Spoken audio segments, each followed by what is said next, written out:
Kunna walhamdulillah, segala puji bagi Allah tabaraka wa ta'ala, awalan wa akhiran wa zahiran wa batinan, walhamdulillahilladzi bini'matihi tatimmu shalihat. Kita memuji Allah subhanahu wa ta'ala dan bersyukur kepadanya atas berbagai macam nikmat yang Allah ta'ala karuniakan kepada kita.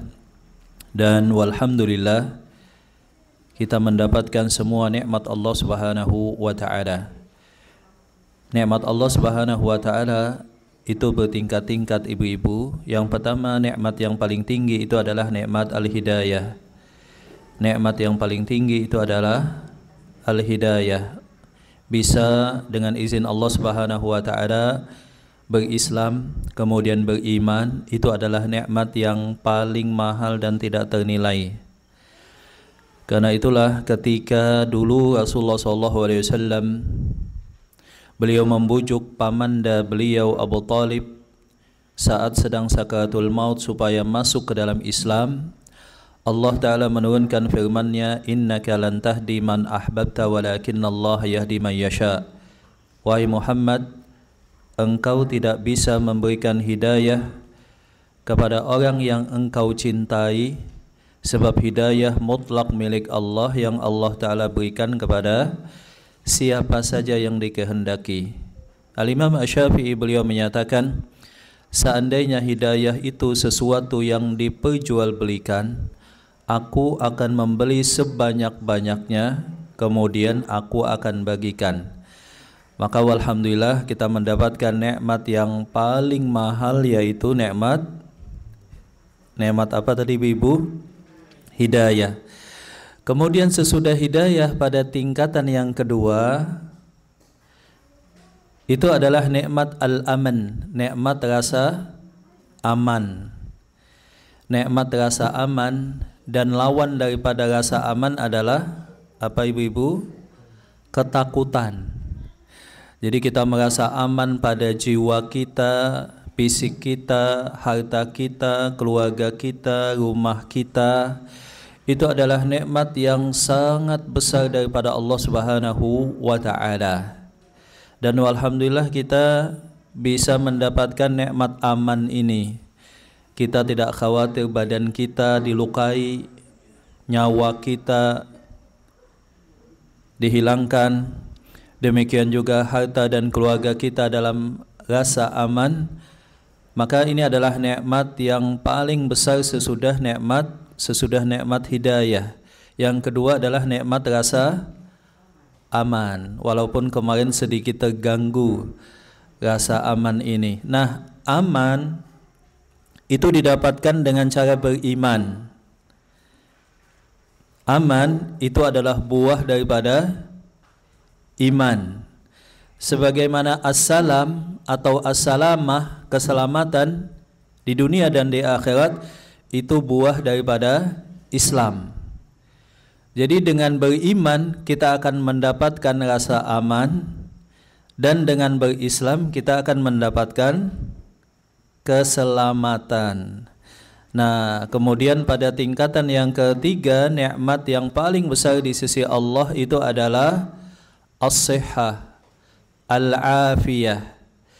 Maka Rasulullah SAW memerintahkan kepada Abbas supaya senantiasa berdoa kepada Allah memohon afiyah, kesehatan. Rasulullah SAW bersabda, man asbaha minkum aminan fi sirbihi mu'afan fi jasadihi lahu qutu yaumihi faka'annama hizat lahu dunya wa ma fiha. Barang siapa yang dia bangun di pagi hari dalam keadaan aman, dia merasa sehat di badannya, semuanya enak walhamdulillah, dan hari itu dia mempunyai makanan, maka bagaikan dia mendapatkan seluruh isi dunia semuanya. Alhamdulillah ibu-ibu, pagi ini kita insyaallah dapat hidayah. Kita dalam keadaan aman, kita juga dalam keadaan sehat. Kemudian kita juga sudah pada sarapan atau belum Bu? Sudah ya? Nah, berarti kita punya makanan.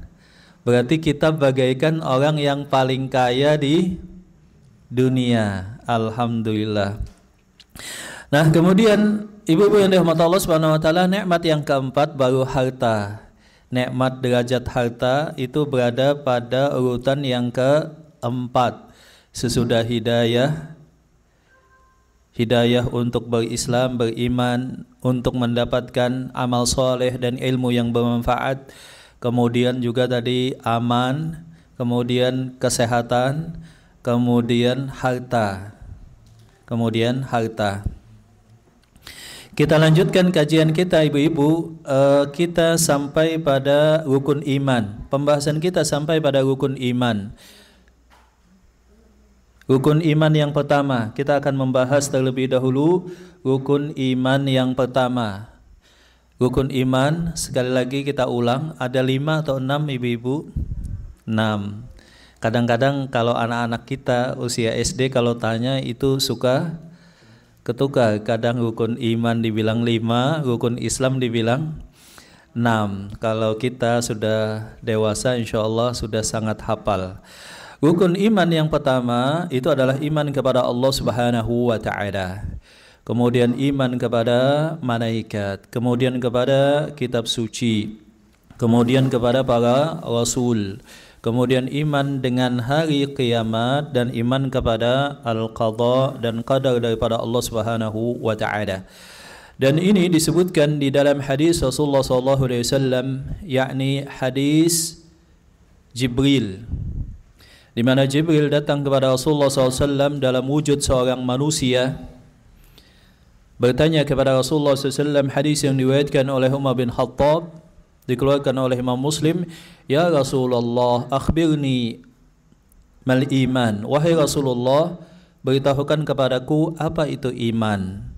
Maka Rasulullah SAW menjawab, iman itu adalah beriman kepada Allah, beriman kepada malaikat-malaikat Allah, kitab-kitab suci Allah, beriman dengan rasul-rasul yang diutus, beriman dengan hari kiamat, dan beriman kepada takdir Allah Subhanahu wa taala.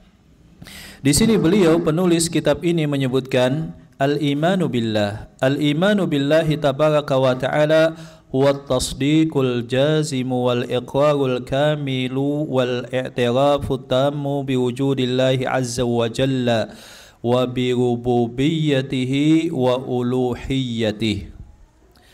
Adapun definisi iman kepada Allah Subhanahu wa taala adalah pembenaran yang sepenuhnya, pengakuan yang sempurna, dan juga keyakinan sepenuhnya dengan adanya Allah Subhanahu wa taala beserta rububiyah dan uluhiyah Allah Subhanahu wa taala, beserta dengan rububiyah dan uluhiyah Allah Subhanahu wa taala.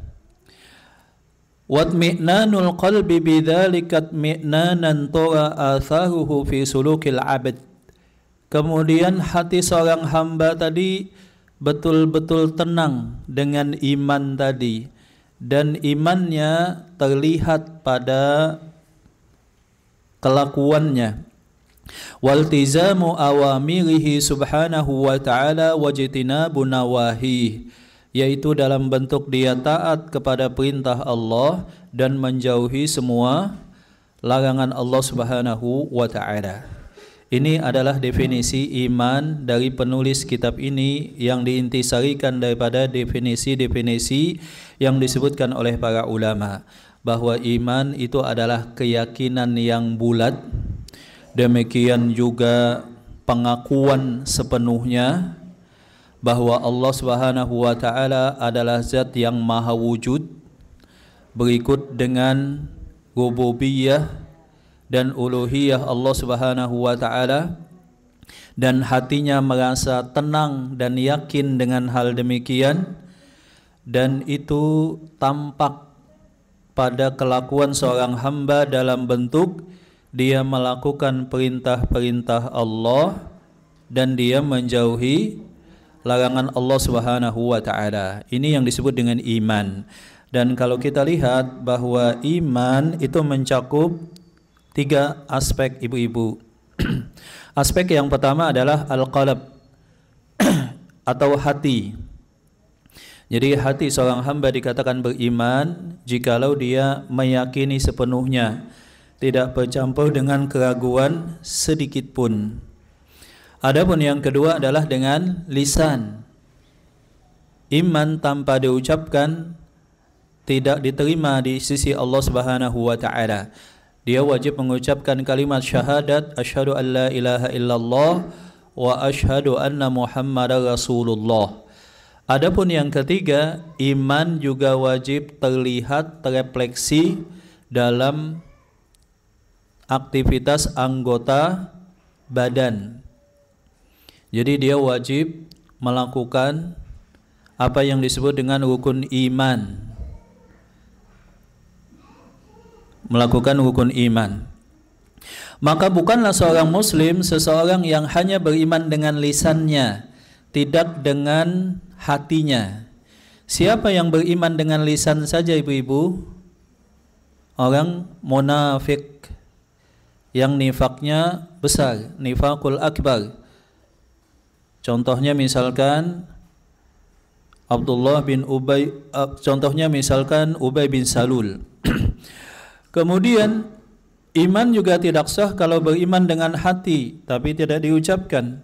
Contohnya adalah paman Nabi yaitu Abu Talib, beriman dengan hati tapi tidak mau dan enggan mengucapkan.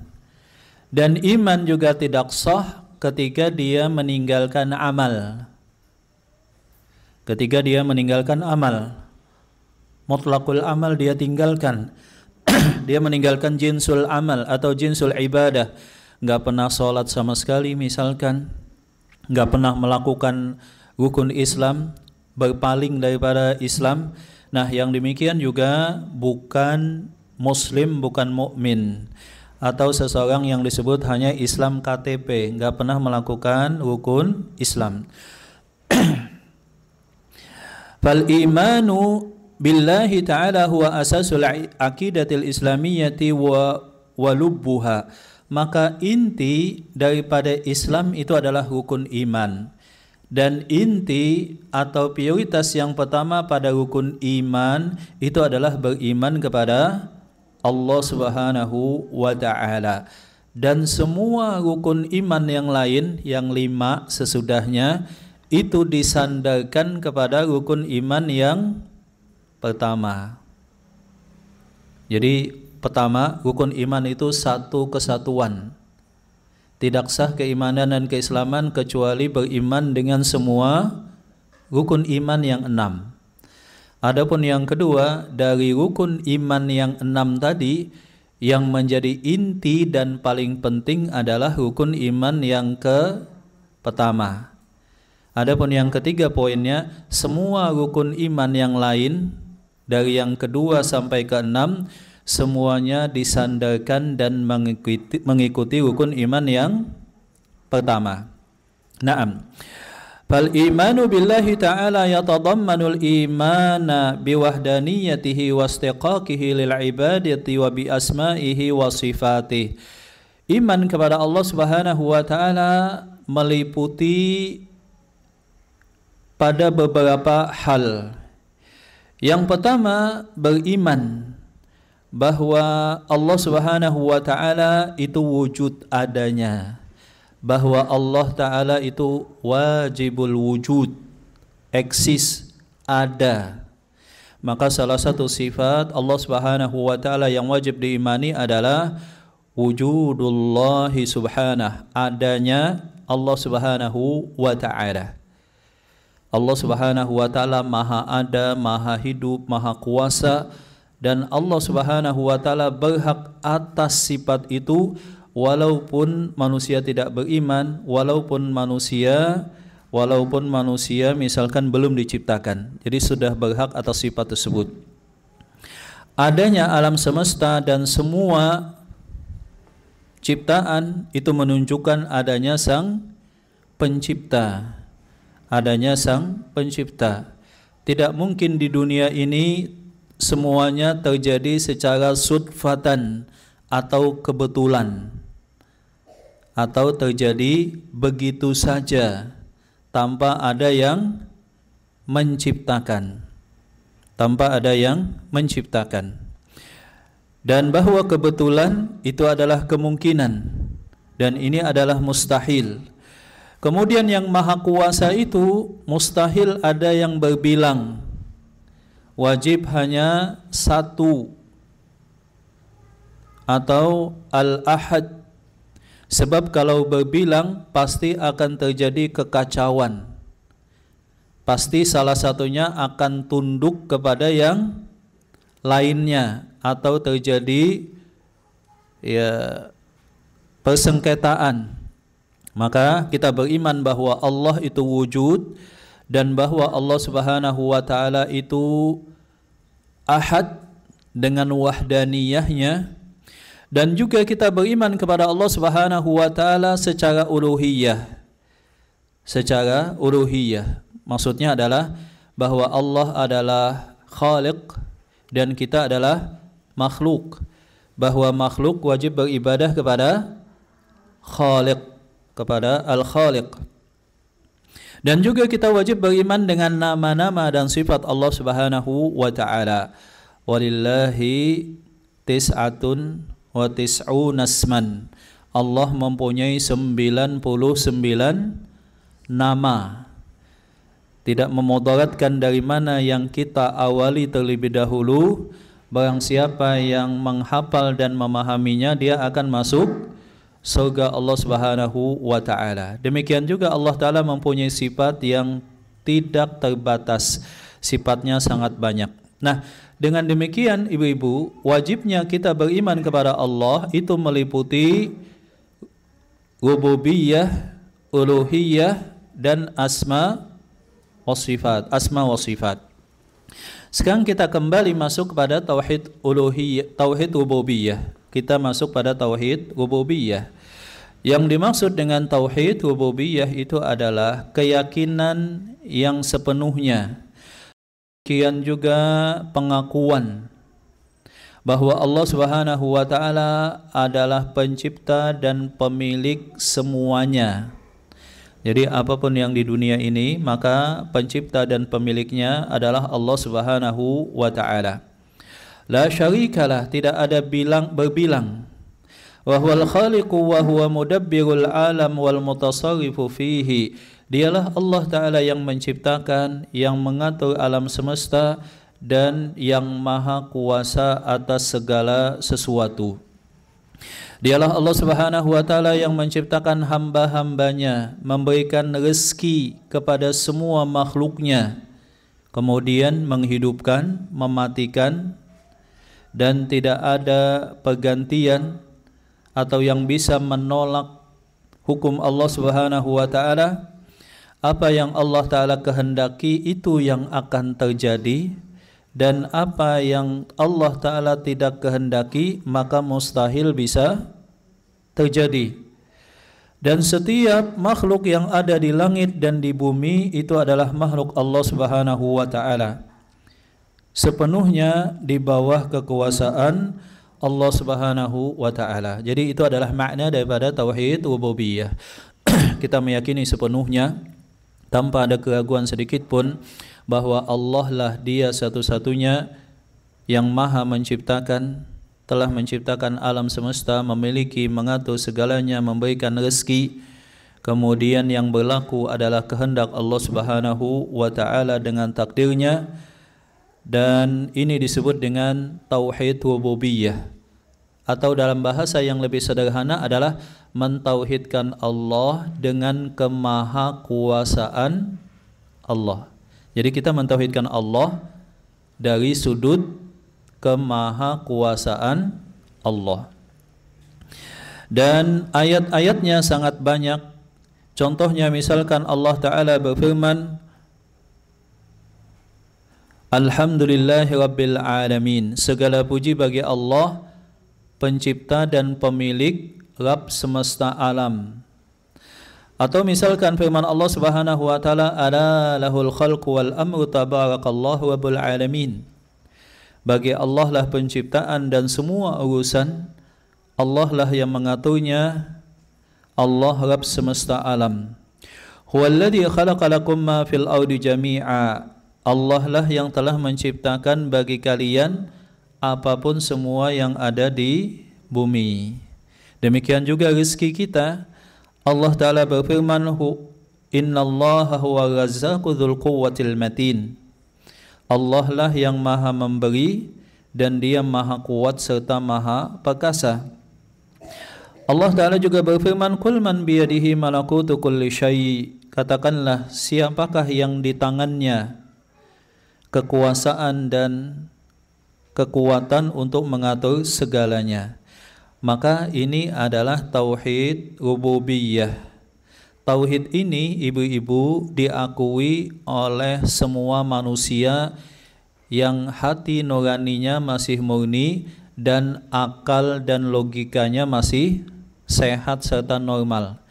Jadi tidak ada manusia yang sehat akalnya dan normal pikirannya, masih murni fitrahnya, hatinya, kecuali mengakui semuanya tauhid rububiyah. Bahkan orang yang ateis sekalipun, atau orang yang agnostik misalkan, atau orang yang ya macam-macam komunis kah, itu sebetulnya dalam hati kecilnya saat dia sedang dalam keadaan yang sangat kepepet, dia pasti merasakan dan mengakui ada zat yang maha kuasa, walaupun dia tidak memanggilnya dengan isim Allah. Intinya pasti meyakini. Hanya saja itu tertutupi oleh kesombongan, atau itu tertutupi oleh logikanya yang telah rusak, atau nuraninya yang telah tercemar dengan berbagai macam filsafat. Seperti itu. Nah, dulu kaum kafir Quraisy, baik itu Abu Jahal, Abu Lahab, dan semua kaum kafir Quraisy, mereka juga mengakui bahwa pencipta segalanya, pemilik dan pengatur segalanya itu adalah Allah. Itu adalah Allah Subhanahu wa Ta'ala. Maka Allah Subhanahu wa Ta'ala menegaskan hal ini pada beberapa ayat Al-Quran, misalkan, wala in sa'altahum man khalaqas samawati wal arda la yaqulunna Allah qul alhamdulillah bal aktsaruhum la ya'lamun. Dalil bahwa orang kafir Quraisy juga meyakini Allah adalah Sang Pencipta, Pengatur dan Pemilik segalanya. Allah Ta'ala berfirman, wahai Muhammad, wahai kaum muslimin, seandainya kalian bertanya kepada kaum kafir Quraisy, siapakah yang menciptakan langit dan bumi, mereka semuanya akan kompak menjawab, yang menciptakan semuanya adalah Allah. Juga firman Allah Subhanahu wa Ta'ala dalam surah Yunus ayat ke-31, Qul may yarzuqukum minas sama'i wal ardi amman yamliku sam'a wal absara wa man yukhrijul hayya minal mayyit wa yukhrijul mayyita minal hayyi wa man yudabbirul amr. Katakanlah wahai kaum kafir Quraisy, siapakah yang menciptakan, siapakah yang memberikan rezeki kepada kalian dari langit, dari bumi? Siapakah yang memberikan pendengaran dan penglihatan? Siapakah yang menjadikan kalian hidup setelah sebelumnya tiada, kemudian mematikan kalian setelah sebelumnya hidup? Dan siapakah yang mengatur semua urusan? Maka mereka pun langsung spontan juga akan menjawab Allah Subhanahu wa Ta'ala. Atau dalam dalil yang lain, qul limanil ardu wa man fiha in kuntum ta'lamun sayaquluna lillah. Katakanlah, untuk siapakah bumi dan apa yang di dalamnya? Maka mereka akan menjawab Allah. Tanyakanlah kepada mereka, siapakah Rabb semesta alam, langit dan bumi, arasy yang agung? Mereka juga menyatakan itu adalah Allah. Intinya ibu-ibu, orang kafir Quraisy, mereka walaupun menolak dakwah Rasulullah SAW, mereka beriman kepada Allah dari sudut apa tadi? Rububiyah. Rububiyah itu adalah mengesahkan Allah dari sudut kemahakuasaan Allah Subhanahu wa taala. Maka fungsinya tauhid rububiyah adalah sebagai muqaddimah dan hujjah supaya manusia mengakui tauhid uluhiyah. Tadi telah kita ketahui bahwa semua manusia yang akalnya masih sehat dan masih normal, tidak tercampuri dengan filsafat atau tidak tertutupi dengan kesombongan, pasti mereka semuanya mengakui tauhid rububiyah. Nah, jikalau telah mengakui Allah adalah pencipta, pengatur, dan pemilik segalanya, maka konsekuensi logisnya harusnya dia juga beriman dengan tauhid apa? Uluhiyah. Seperti itu. Jadi tauhid rububiyah yastalzim, konsekuensi logisnya adalah tauhid uluhiyah. Apa itu tauhid uluhiyah? Tauhid uluhiyah adalah kita mengesahkan Allah Subhanahu wa taala dari sudut af'alul ibad, dari sudut amal kita, af'al kita, praktek dan perbuatan kita, dengan cara bahwa kita hanya beribadah kepada Allah Subhanahu wa taala. Kalau misalkan alhamdulillah rabbil alamin ar-rahmanir rahim maliki yaumiddin, itu adalah tauhid rububiyah pada alhamdulillah rabbil alamin. Ar-rahmanir rahim maliki yaumiddin itu adalah tauhid asma wa sifat. Maka selanjutnya iyyaka na'budu wa iyyaka nasta'in itu adalah tauhid uluhiyah. Jadi tauhid uluhiyah ini adalah kita mengesahkan Allah, kita beriman dengan uluhiyah Allah. Dengan cara apa? Bahwa kita sebagai hamba hanya beribadah mutlak hanya kepada Allah Subhanahu wa ta'ala, wahdahu, satu-satunya, la syarikalah, tanpa adanya sekutu, ilahul haq, ilah yang hak, dan tidak ada ilah selain Allah Subhanahu wa ta'ala. Jadi kalau satu jenis aktivitas adalah ibadah, maka berarti konklusinya, kesimpulannya tidaklah boleh ditujukan melainkan hanya kepada Allah. Al-Khaliq huwal ahad, pencipta yang maha kuasa, yang mengatur segalanya, yang memberikan rezeki, itu satu.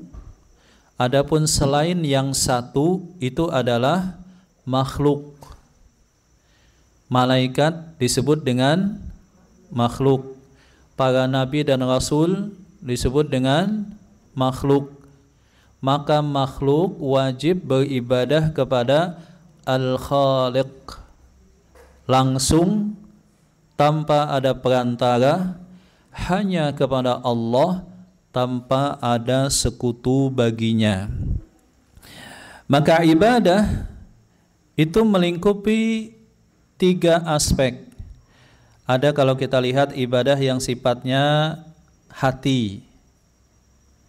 Hati itu contohnya adalah iman, apalagi ibu-ibu, rasa takut kepada Allah, apalagi contohnya cinta, mengharap, apalagi contohnya tawakal.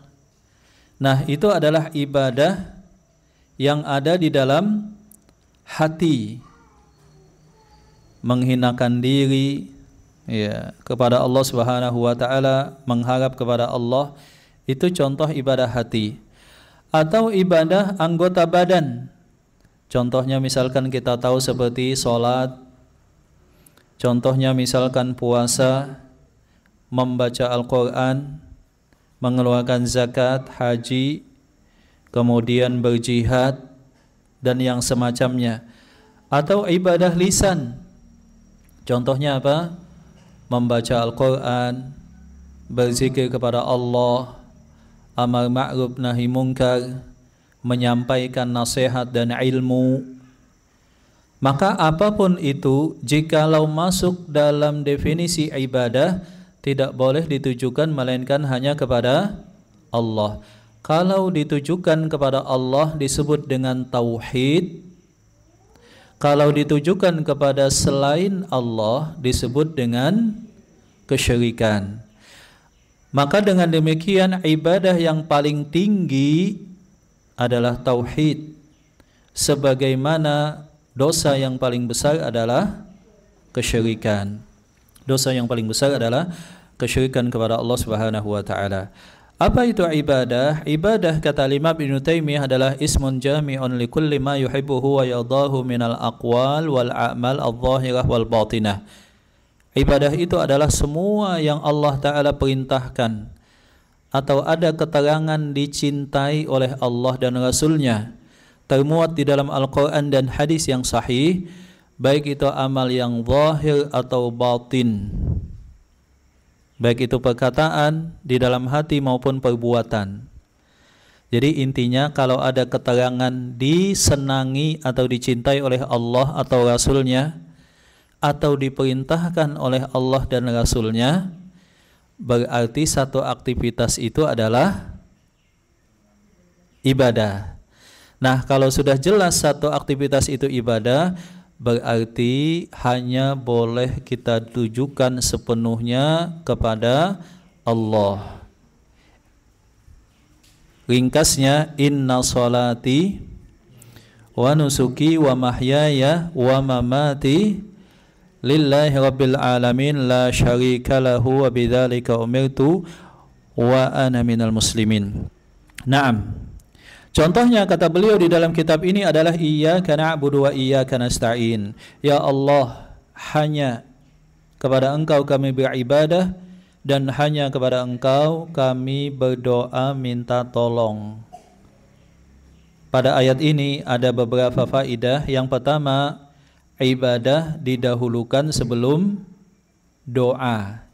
Jadi kalau kita mau doa kepada Allah supaya doa kita lebih kemungkinan dikabulkan, bagusnya kita mulai dengan ibadah dulu. Entah itu taubat dan istighfar baru doa, entah itu ibu-ibu bersedekah dulu, habis bersedekah baru doa, entah itu sholat sunnah dulu 2 rakaat atau membaca Al-Quran. Setelah melakukan ibadah baru doa. Itu lebih besar akan dikabulkan oleh Allah Subhanahu wa taala. Faedah yang kedua di dalam ayat ini bahwa doa itu masuk dalam ibadah. Isti'anah, minta tolong kepada Allah, masuk dalam ibadah. Maka tidak boleh ditujukan melainkan hanya kepada Allah Subhanahu wa taala. Ayat yang berikutnya kata beliau penulis kitab ini, wa qala ta'ala wa may yad'u ma'allahi ilahan akhar la burhana lahu bihi fa inna ma hisabuhu 'inda rabbih. Dan barang siapa yang berdoa bersama Allah, ada objek doa yang lain. Kebanyakannya memang enggak ada yang berdoa kepada selain Allah. Kebanyakannya itu begini ibu-ibu, doanya kepada Allah juga kepada yang lain. Jadi sama-sama. Atau yang kedua paling seringnya itu adalah betul doanya kepada Allah tapi menggunakan makhluk sebagai perantara. Kadang-kadang kan kalau kita kasih nasihat, doa itu hanya boleh untuk Allah. Dia membantah, aku juga doa kepada Allah, ini hanya sebagai perantara saja. Kebanyakannya seperti itu. Maka itu tetap masuk dalam berdoa kepada selain Allah. Dan Allah menegaskan barang siapa yang berdoa kepada objek yang lain selain Allah, tidak ada dalil untuknya, sesungguhnya dia kelak akan dimintakan hisabnya di sisi Allah, akan ditanya oleh Allah Subhanahu wa taala. Demikian juga Allah Ta'ala berfirman, wa ma khalaqatul jinna wal insa illa liya'budun. Tidaklah aku ciptakan jin dan manusia melainkan hanya untuk beribadah kepadaku. Jadi doa hanya kepada Allah, langsung kepada Allah tanpa perantara. Kebanyakannya kesyirikan itu ada dalam bab doa, ibu-ibu. Dominannya kesyirikan ada pada bab apa tadi? Doa. Yaitu banyaknya orang yang berdoa kepada Allah tetapi melalui perantara. Ini adalah kesyirikan yang telah terjadi sejak dahulu kala. Jejak pertama kalinya ada pada zaman Nabi Nuh, sampai berlangsung zaman Nabi Muhammad, sampai akhir zaman. Banyaknya manusia yang berdoanya kepada Allah tetapi lewat perantara. Wa ma kana du'auhum illa fi dhalal. Doa mereka akan sia-sia dan jatuh dalam kesyirikan, sesuatu yang disebut dengan tawassul. Pernah dengar Bu ya? Tawassul itu maksudnya doanya niatnya kepada Allah, tapi menjadikan orang soleh, kebanyakannya yang sudah meninggal, sebagai perantara kepada Allah, dan ini masuk kesyirikan. Jadi kalau ada keluarga kita di kampung misalkan, atau tetangga, atau misalkan teman, keluarga yang masih tawasul, kita nasihati jangan. Itu merusak tauhid dan itu bisa membatalkan keislaman sebagaimana itu yang dulu terjadi zaman Nabi Nuh. Naam. Allah Ta'ala juga berfirman bahwa ibadah ini adalah tujuan penciptaan manusia. Tidaklah aku ciptakan jin dan manusia melainkan untuk beribadah kepada Allah. Jadi tujuan penciptaan utama kita di dunia bukan untuk bekerja, bukan untuk masak, bukan untuk senang-senang, tetapi tujuan utama kita adalah untuk ibadah. Adapun bekerja, adapun menikah dan berkeluarga, beraktivitas yang lain-lainnya, itu wajib ditujukan untuk menunjang ibadah kita kepada Allah dan tidak boleh bertentangan dengan syariat Allah Subhanahu wa Ta'ala. Jadi amal dunia itu kan semacam bekerja, beraktivitas apapun, healing dan semacamnya, aktivitas dunia, itu kita niatkan dalam rangka ibadah. Yang kedua, tidak boleh bertentangan dengan syariat. Dan ini adalah dakwah semua Nabi dan Rasul. Dan ini adalah makna kalimat la ilaha illallah. Tidaklah ada seorang Nabi dan Rasul diutus melainkan menyampaikan kepada umatnya supaya mereka hanya beribadah kepada Allah. Dan ini adalah makna kalimat la ilaha illallah. Allah Subhanahu wa Ta'ala berfirman sebagaimana ayat yang sama-sama kita hafal, wa ma arsalna min qablika min rasulin illa nuhi ilaihi annahu la ilaha illa ana fa'budun.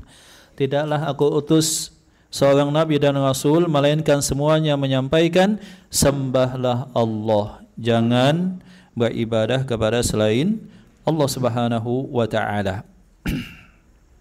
Naam. Jadi tauhid rububiyah kembali lagi itu adalah muqaddimah dan sebagai sesuatu yang melazimkan supaya manusia yang beriman kepada tauhid rububiyah tadi beriman dengan tauhid uluhiyah. Adapun tauhid uluhiyah adalah konsekuensi logis kalau sudah beriman dengan tauhid rububiyah. Tauhid rububiyah menjadi hujjah supaya manusia juga beriman dengan tauhid uluhiyah. Dan tauhid uluhiyah tidak dianggap telah masuk ke dalam Islam kecuali seseorang beriman dengan tauhid uluhiyah. Kemudian beliau di sini masuk pada pembahasan berikutnya, yaitu tahqiq syahadati alla ilaha illallah.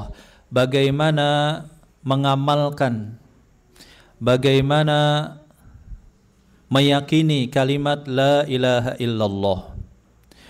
Wa tahqiqu syahadati alla ilaha illallah laha ruknani azimani, dan untuk mewujudkan, merealisasikan makna syahadat la ilaha illallah, tidak ada yang boleh diibadahi satu-satunya melainkan hanya Allah, itu ada 2 poin, ada 2 rukun. Yang pertama, antusrafa jami'u anwa'il ibadati lillahi wahdah la syarikalah. Yang pertama, dia memastikan bahwa semua ibadah yang dia lakukan hanya murni ikhlas karena Allah, tidak bercampur dengan riya, tidak bercampur dengan sum'ah, tidak bercampur dengan yang lain-lainnya yang bisa merusak, mengurangi atau membatalkan. Adapun yang kedua, alla yusrafa syai'un min hadhil ibadat li ghairillah. Yang kedua, memastikan dia tidak pernah menunjukkan ibadah kepada selain Allah Subhanahu wa taala. Tadi kembali pada satu kesimpulan, ada khaliq, ada makhluk. Bahwa al-khaliq itu satu-satunya yang boleh diibadahi, bahwa makhluk kewajibannya adalah ibadah kepada Allah. Jadi mau itu Rasulullah, Rasul yang paling mulia, atau itu Jibril, malaikat yang paling mulia, semuanya wajib beribadah kepada Allah. Semulia apapun itu tetap disebut dengan makhluk. Selama makhluk, maka kewajibannya ibadah, tidak boleh ditujukan ibadah. Apalagi kalau di bawah Nabi Muhammad dan malaikat Jibril, dari mereka yang diakui atau diklaim sebagai wali, seperti itu. Atau misalkan orang soleh, atau siapapun itu, kiai atau habib atau siapapun, apalagi yang telah meninggal, mereka semuanya adalah makhluk yang lemah, yang diciptakan oleh Al-Khaliq. Mereka pun termasuk kita, semuanya tanpa pengecualian wajib mengikhlaskan ibadah hanya kepada Allah.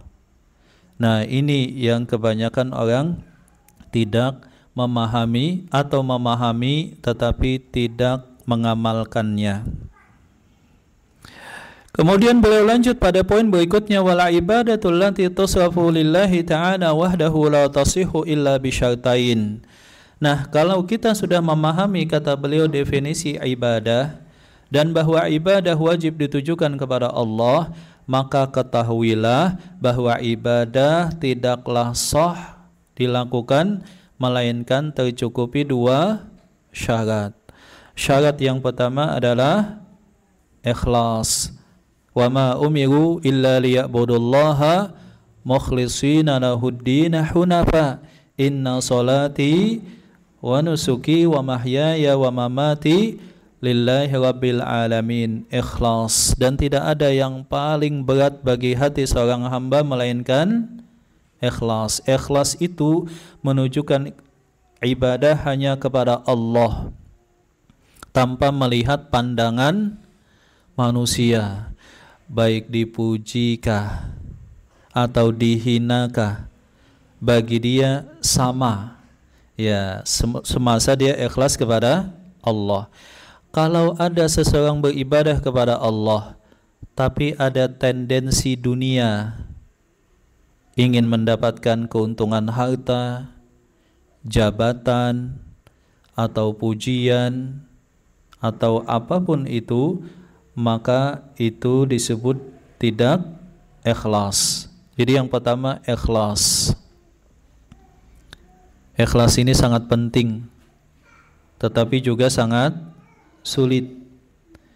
Makanya biasanya buku-buku hadis itu dimulai dengan ikhlas. Pembahasan dalam kitab-kitab juga dimulai dengan ikhlas. Dan ikhlas ini luar biasa keutamaannya. Adapun yang kedua adalah al-mutaba'atu lirrasul, mengikuti Rasulullah sallallahu alaihi wasallam dalam praktek ibadah. Yang pertama adalah tidaklah beribadah melainkan hanya kepada Allah. Adapun yang kedua adalah tidaklah beribadah kecuali dengan syariat yang dibawa oleh Rasulullah sallallahu alaihi wasallam.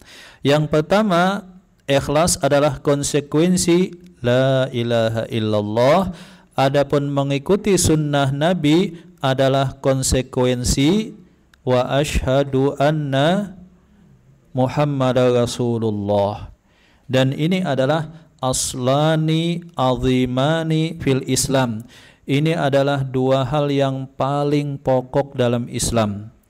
Apa itu? Yang pertama, beribadah hanya kepada Allah. Yang kedua, tidak beribadah melainkan dengan panduan mengikuti sunnah daripada Rasulullah sallallahu alaihi wasallam. Dan ini juga adalah syarat diterimanya ibadah. Adapun sebagian para ulama menambahkan syarat diterimanya ibadah yang lain. Contohnya misalkan harta yang dia gunakan adalah harta yang halal, baru diterima oleh Allah Subhanahu wa taala. Innallaha thayyibun la yaqbalu illa thayyiba. Allah taala itu baik, tidak menerima kecuali dari yang baik-baik. Naam. Famanhaju ahli sunnati wal jamaah annahum ya'budun Allah taala wa la yusyrikuna bihi syai'a.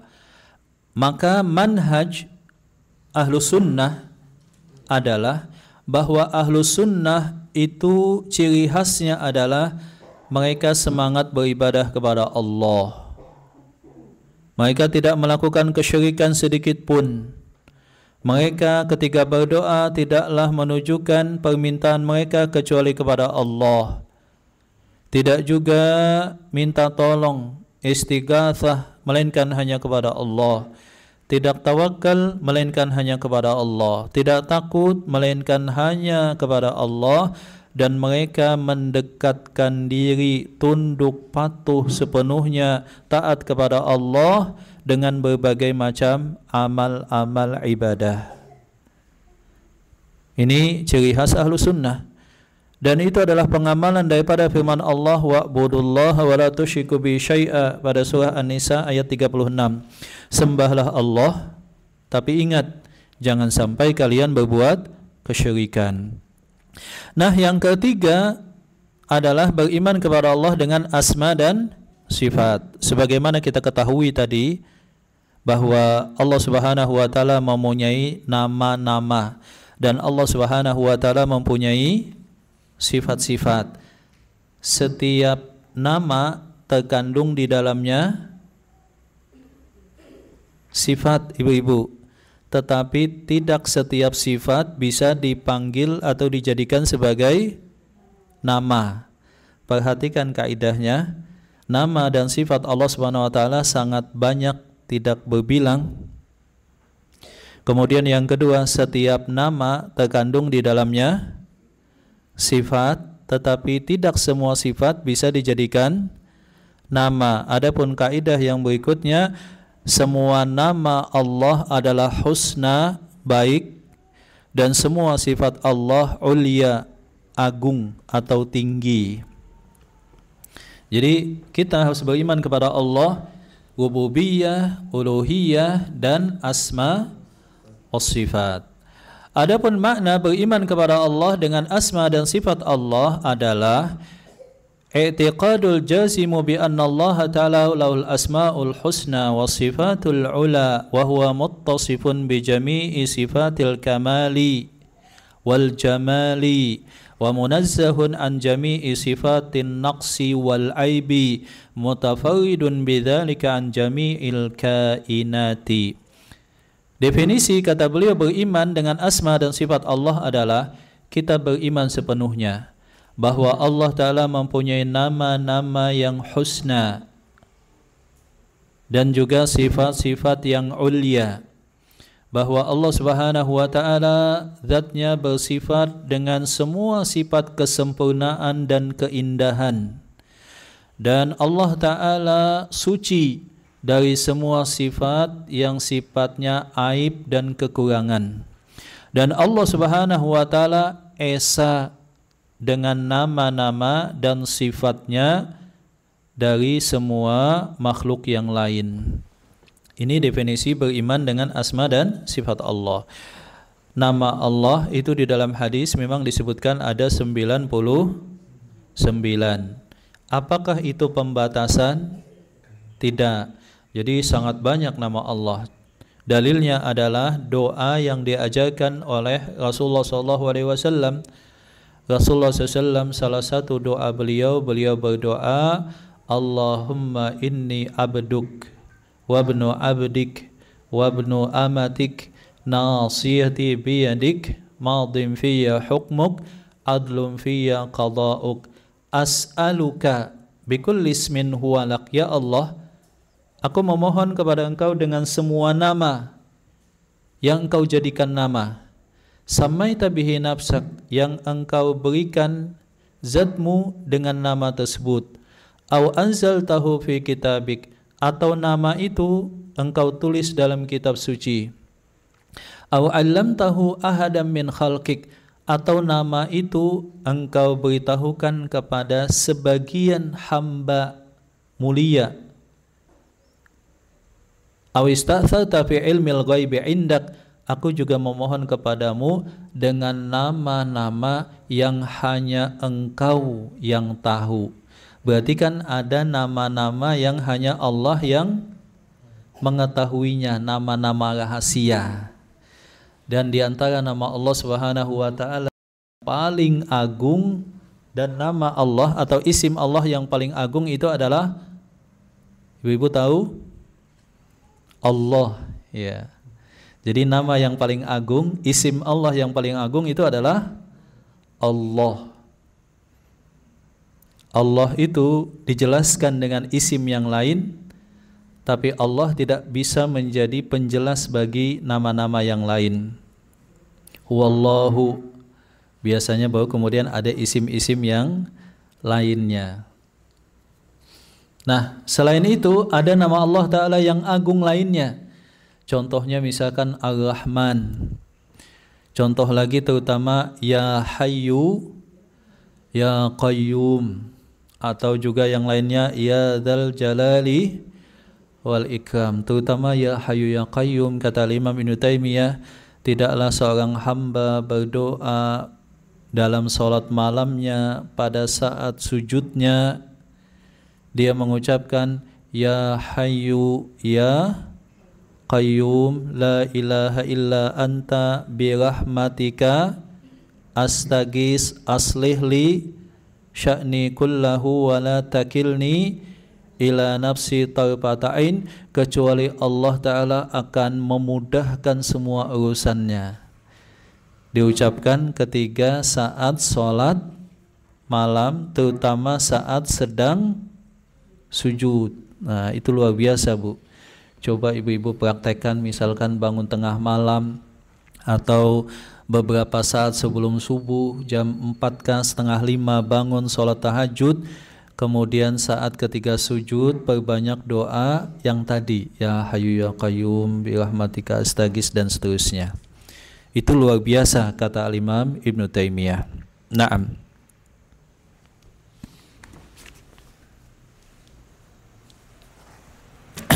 Jadi ini adalah tauhid asma wa sifat, dan ini biasanya pembahasan khusus. Biasanya pembahasan khusus, ada kitab-kitab yang membahas memang pembahasan tauhid asma dan sifat. Contohnya misalkan adalah kitab Lum'atul I'tiqad. Contohnya misalkan Al-Imam Ibnu Taimiyah ada kitab pembahasan khusus asma wa sifat, namanya terutama adalah misalkan Al-Aqidah Al-Wasitiyah.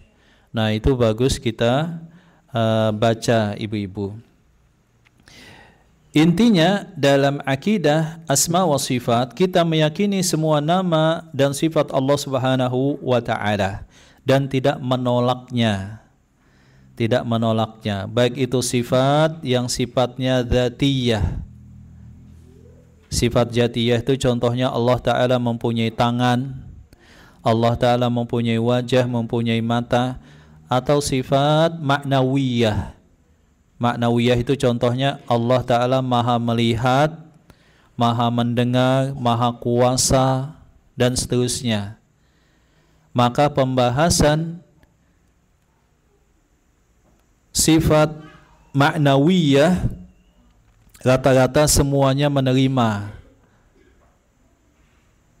Jadi tidak ada masalah biasanya dalam pembahasan sifat-sifat Allah yang apa tadi Bu? Ma'nawiyah. Allah Ta'ala maha kuasa, Allah Ta'ala maha mendengar, Allah Ta'ala maha menciptakan, Allah Subhanahu wa Ta'ala maha melihat. Itu semuanya menerima. Semua kaum muslimin, semua ahlul kiblah, kecuali Jahmiyah.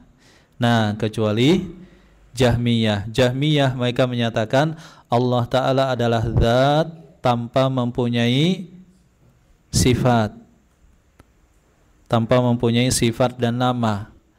Sebab kalau berbilang nama dan zat, berbilang sifat dan nama berarti berbilangnya juga zat. Ini dikafirkan oleh para ulama. Nah, kemudian perbedaan pendapat itu ada pada sifat apa? Dzatiyah. Sifat apa tadi Bu? Dzatiyah. Contohnya Allah istawa di atas arasy, ar-Rahmanu 'alal arsyistawa. Atau contohnya wa yabqa wajhu rabbika dzul jalali wal ikram kullu man 'alaiha fan wa yabqa wajhu rabbika dzul jalali wal ikram. Allah Ta'ala mempunyai wajah. Atau ayat-ayat yang semacam demikian. Ahlu sunnah menerima semuanya. Sebab iman kepada sifat Ma'nawiyah itu sama seperti iman kepada sifat Dzatiyah. Semuanya wajib diterima, ditetapkan maknanya, tidak untuk diserupakan dengan makhluknya, tidak untuk dibayangkan, tidak juga untuk diperdebatkan. Tidak juga untuk diperdebatkan. Yang sesat dalam bab ini adalah golongan Mu'attilah. Mereka yang menolak semua sifat-sifat Allah. Yang kedua adalah Al-Musyabbihah. Mereka yang menyerupakan sifat Allah dengan sifat makhluknya. Yang ketiga adalah golongan Al-Muta'awwilah. Mereka yang mentakwil. Mereka yang mentakwil sifat Allah dengan alasan supaya tidak serupa dengan makhluk. Kemudian ditakwil. Takwil itu diterjemahkan yang lain. Contohnya Allah istawa di atas arasy. Maknanya dalam bahasa Arab adalah ala wartafa'a. Allah Ta'ala berada di atas arasy. Nah, ditakwil menjadi Allah Ta'ala menguasai arasy. Nah, takwil ini juga disalahkan dan disesatkan oleh para ulama. Intinya kita menetapkan semua nama dan sifat Allah tanpa menolaknya, tanpa menyerupakannya dengan makhluk, dan tanpa juga melakukan apa tadi? Takwil. Kita imani, kemudian kaifiyatnya dan hakikatnya kita katakan wallahu a'lam, Allah yang lebih tahu. Jadi imani dulu lafaz dan maknanya, baru serahkan hakikatnya kepada Allah. Kalau tidak beriman juga, tidak menetapkan maknanya, itu masuk nanti golongan mufawwidhah. Mereka tidak beriman dengan nama dan sifat Allah kecuali langsung serahkan. Oh, saya enggak berani mengimani demikian. Saya tidak menetapkan maknanya. Pokoknya terserah Allah deh. Itu masuk juga pada golongan sesat yang disebut mufawwidhah, melakukan tafwid. Jadi ini bedanya tipis. Ahlus sunnah mengimani dulu, menetapkan maknanya, baru hakikat dan kaifiatnya diserahkan kepada Allah. Golongan tafwid yang disesatkan oleh para ulama adalah mereka tidak mau menetapkan makna. Itu beda tipisnya. Ini pembahasan yang sedikit detil, biasanya ada dalam kitab-kitab asma dan sifat, tauhid asma dan sifat. Contohnya misalkan Lum'atul I'tiqad tadi yang paling gampang. Wallahu a'lam bishawab. Sampai di sini Ibu-ibu pembahasan kita tentang rukun iman yang pertama. Ya, nanti kita langsung saja pada rukun iman yang kedua insyaallah. Sampai di sini pembahasan kita. Jazakumullah. Semoga saja aktivitas yang kita lakukan 1 jam atau 1 jam setengah pagi ini mendapatkan ilmu yang bermanfaat. Kemudian langkah-langkah kita menuju majelis ilmu ini menjadikan kita dimudahkan masuk surga Allah, dan semoga saja kita dibalas oleh Allah Subhanahu wa taala, diampunkan dosa kita juga. Barakallahu fikunna wa jazakunallah. Alhamdulillahirabbil alamin. Assalamualaikum warahmatullahi wabarakatuh.